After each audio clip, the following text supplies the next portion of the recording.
SIR को लेकर जिलाधिकारी सुब्रत कुमार शुक्ल ने प्रेस वार्ता कर एसआईआर पर प्रतिक्रिया देते हुए महत्वपूर्ण जानकारी दी है। उन्होंने बताया कि जनपद में लगभग 12,29,000 मतदाता हैं और 1,342 बूथ और सभी बूथ पर बीएलओ अधिकारी तैनात कर दिए गए हैं। जो मतदाता गणना के फॉर्म लोगों को उपलब्ध कराए जा रहे हैं, उनको कैसे भरना है और उन्होंने क्या कुछ बताया है, आइए सुनते हैं। और भी इसी ईसीआई की भी एक वेबसाइट है जहाँ पे भी मतदाता जो है 2003 की मतदाता सूची के बारे में जान सकते हैं। तो मुख्य रूप से इसमें जो इंस्ट्रक्शन है वो यही है। इस गणना प्रपत्र को भरते समय मेरा मतदाताओं से यही अनुरोध है कि आप लोग अपना नया फोटोग्राफ भी दीजिए ताकि मतदाता सूची में उनके नए फोटोग्राफ आ जाए। तो कुछ लोगों के उनके काफी पुराने फोटोग्राफ लगे तो अद्यतन फोटोग्राफ अपना दें ताकि साफ अच्छे फोटोग्राफ दे तो उसमें ले जाके उसमें चिपका देंगे तो हमारे बीएलओ से कलेक्ट कर लेंगे। तो मुख्य रूप से यही है और सभी जगह में बीएलओ काम कर रहे हैं। फिर इसके बाद जाके फोटो और ये सब कलेक्ट करते हैं। फिर तहसीलों में हमारे जो सब डिविजनल मजिस्ट्रेट हैं एईआरओ ईआरओ ये लोग बैठा के उनको भी काम अपने सुपरविजन में करा रहे हैं। और हमारा ये प्रयास है कि जो भारत निर्वाचन आयोग द्वारा निर्धारित समय अवधि है 4 दिसंबर तक 12,29,000 लगभग जो हमारे मतदाता है सबके ईएफ हम लोग जो है इकट्ठा करके उसको डिजिटाइज कर देंगे। यह भी हम स्पष्ट करना चाहेंगे कि जिन मतदाताओं के ईएफ वापस नहीं आए तो उनके नाम के ड्राफ्ट लिस्ट में नहीं आए। तो सभी मेरा आप लोगों के माध्यम से भी मतदाताओं से भी अनुरोध है कि आप अपने जो ईएफ है गणना प्रपत्र है उसको और से भरें। ऐसा हो सकता है कि आपको ना मिला हो किसी कारणवश तो हमारा डिस्ट्रिक्ट कॉन्टैक्ट सेंटर 250026 पे फोन करके जानकारी कर लीजिए। आपके मोहल्ले में जो गणना प्रपत्र पड़ा बटा है सभी में उनका बीएलओ का मोबाइल नंबर लिखा हुआ है, उनसे फोन पर बात करके उनसे भी आप ले लीजिए। भारत निर्वाचन आयोग ने ऑनलाइन भी ये गणना प्रपत्र भरने की सुविधा दे दी है। तो आप अपने घर में भी जो सूचना है उसको करके आप ऑनलाइन भी भर सकते हैं। तो ये लोगों के लिए सहज बनाने का एक बहुत ही अच्छा जो है ये तरीका भारत निर्वाचन आयोग के द्वारा ये उपलब्ध कराया गया है। और सभी मतदाताओं से ये आग्रह है अनुरोध है कि समय का ध्यान रखते हुए बीएलओ को जो भी सूचनाएं हैं सही सूचनाएं उपलब्ध कराएं ताकि समय से हम लोग इस कार्य को पूर्ण कर सकें। और जो हमारी ये जो मतदाता सूची है इसका हेल्थ अच्छा हो बढ़िया हो। इसमें जो लोग नहीं रहते हैं जिन लोगों का नाम आना चाहिए उनका नाम आ जाए और जिनका नाम नहीं आना चाहिए उनका नाम हट जाए। कोई नहीं रहता है किसी की डेथ हो गई है किसी का 2 बार नाम लिखा हुआ है या कोई शिफ्ट हो गया है तो इस तरह से उनके नाम हटा दिए जाए तो मतदाता सूची का हेल्थ भी अच्छा होगा। एक चीज और भी इसमें मैं आपको बताना चाहूंगा कि 1 जनवरी 2026 तारीख को भी जितने लोग हमारे 18 साल से अधिक 18 साल की आयु को प्राप्त कर लेंगे तो उनके लिए 5-6+1 डिक्लेरेशन वो भी भर सकते हैं। यानी कोई हमारे जो बॉयज गर्ल्स हैं उनके लिए भी इसमें रहेगा कि उनका भी हम लोग फॉर्म भर के और इसमें इनरोलमेंट कर लेंगे। बाद में डिसीजन करेंगे लेकिन उनका फॉर्म अभी जमा हो जाएगा तो वो भी अपना बीएलओ के माध्यम से फॉर्म चेक भर सकते हैं। ये कुछ हमें आप लोगों को बताएंगे। सर जैसे आधार कार्ड में लोगों की इसमें तो कोई कठिनाई नहीं है? असल में अभी थोड़ा सा स्पष्टता नहीं जैसे वो मतदाता विधान पहले चीज तो ये थोड़ा मैं पुनः स्पष्ट करना चाहूंगा कि ये विधानसभा की मतदाता सूची है। एक पंचायत वाली मतदाता सूची है उसका अलग एक प्रक्रिया चल रहा है तो उससे इसको अलग ही रखा जाए।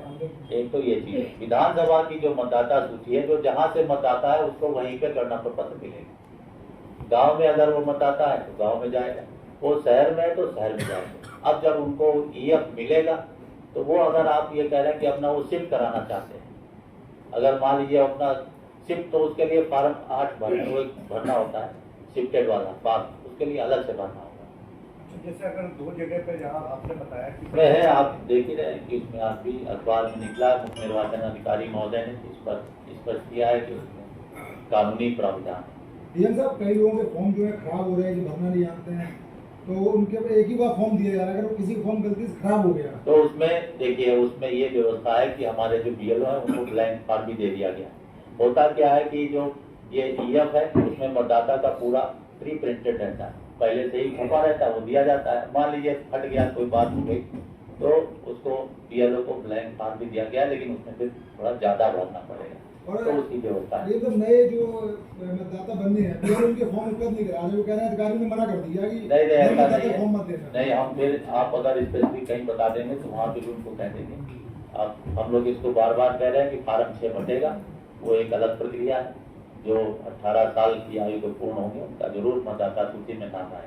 दूसरा एक चीज ये भी है कि जिस तरह से अभी बहुत जगह खबरें ये आती मोहल्लों में अभी तक बीएलओ ने फॉर्म नहीं दिया है, तो क्योंकि डेट करीब आ रही है, उन्हें 15-17 दिन रह गए, तो उसके लिए क्या मतलब कुछ फास्ट किया जा रहा है? देखिए, ऐसा है कि जो बीएलओ है लगभग क्षेत्रों को कवर कर चुके हैं। इसके बाद भी इसीलिए जो आज आपके सामने हम लोग आ रहे हैं,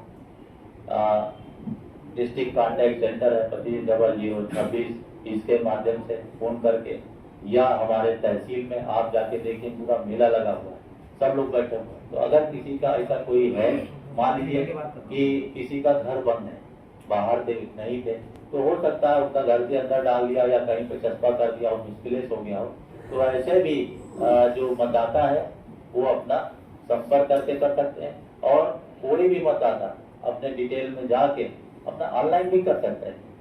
ये वो भी साहब सुविधा है। गणना प्रपत्र 2 की जगह 1 दिए जा रहे हैं, कह रहे हैं कि फोटो कॉपी करा लो, और उस फोटो कॉपी पे बीएलओ रिसीविंग नहीं दे रहे हैं। नहीं, जहाँ पे जिम्मेदारी किसकी होगी? ठीक है, देखिए, जो भारत निर्वाचन आयोग का वो निर्देश है कि गणना प्रपत्र जाएंगे, मतदाता को 2 प्रतियों में दिया जाएगा, हाँ, 1 दिया है। सूचनाएं बढ़ाई जाएंगी, एक जो है मतदाता के पास रहेगा, एक वो लेके चले आएंगे और बीएलओ उस पर रिसीविंग करेंगे। हाँ। ये प्रक्रिया अगर इसका कहीं नहीं पालन हुआ है तो हम लोग उसको ये देखते फोटो कॉपी देते और फोटो कॉपी पे रिसीव नहीं करते।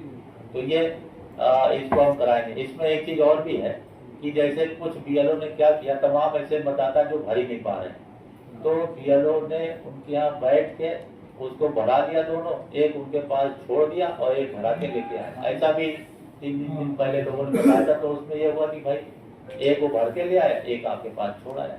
डीएम तो इसलिए हमको लगता है कि एक ही दिन ये है। सर कुछ स्थानों पे तो ये 250026 पे फोन करने के बाद भी बीएलओ नहीं पहुंचे, 3 दिन हो गए। नहीं, आप, मैं वही तो बता रहा हूँ, आप बताइए तो बीएलओ जाएंगे। अभी तो आप तहसील में जाइए, सब जाके जाए, हमारे तहसील में बैठे हुए हैं, सुपरवाइजर हैं, तो डीएम साहब, एसआईआर का अर्थ जो मतदाता हैं वो नहीं समझ पा रहे हैं, इस पर क्या करोगे? विशेष प्रगाढ़ पुनरीक्षण है मतदाता सूची में। उसको सरल शब्दों में आप ये समझिए, भारत निर्वाचन आयोग का ये निर्देश है कि जो कोई भी भारतीय नागरिक मतदाता होना चाहिए, उसकी पात्रता रखता है मतदाता सूची में नाम, और ऐसे लोग जो मतदाता बनने के लिए पात्र हैं उनका नाम मतदाता सूची में ना हो। इसी को लेके ये पूरा प्रक्रिया चलाया गया है, और इसीलिए सारे मतदाताओं को उनको डिटेल से एक तरह से समझिए कि री-वेरीफाइड जो एक निर्धारित प्रक्रिया है उसके हिसाब से कराया जाएगा। सर, एक डाउट्स और है, जैसे उसमें मदर फादर या गार्जियंस का एपिक नंबर मांगा जा रहा है, तो ऐसी स्थिति में जैसे कोई लड़का या लड़की है, उसने अपने घर से ताल्लुक खत्म कर दिया या कहीं बाहर रह रहे हैं, दोनों लोगों के लिए स्थिति पैदा हो सकती है, तो ऐसे में वो फॉर्म कैसे फिल होगा? देखिए, ऐसा है, मैंने इसीलिए हम आपके माध्यम से इसीलिए इसका जो वेबसाइट है, इसीलिए हम इसका प्रचार प्रसार करना चाहते हैं। सीओ उत्तर प्रदेश वेबसाइट पे 2003 की मतदाता सूची उपलब्ध है, वहाँ से एपिक नंबर मिल जाएगा? वहाँ से उसमें सब आप अपना मोहल्ले गांव के हिसाब से वहाँ जाएंगे तो उस मतदाता सूची में पिताजी का विवरण, माताजी का विवरण और जो उनके डिटेल्स होंगे उसमें अंकित है, तो वहाँ से भी भर सकते हैं। आपका मैं सवाल समझ रहा हूँ, जिनका अभी मान लीजिए अपने पेरेंट्स से संबंध नहीं है तो वो लोग क्या करें, तो वो जो इलेक्टोरल रोल डिजिटल कॉपी में अवेलेबल है उसके माध्यम से एक्सेस करके और अपने फॉर्म को फिलअप कर दीजिए। धन्यवाद।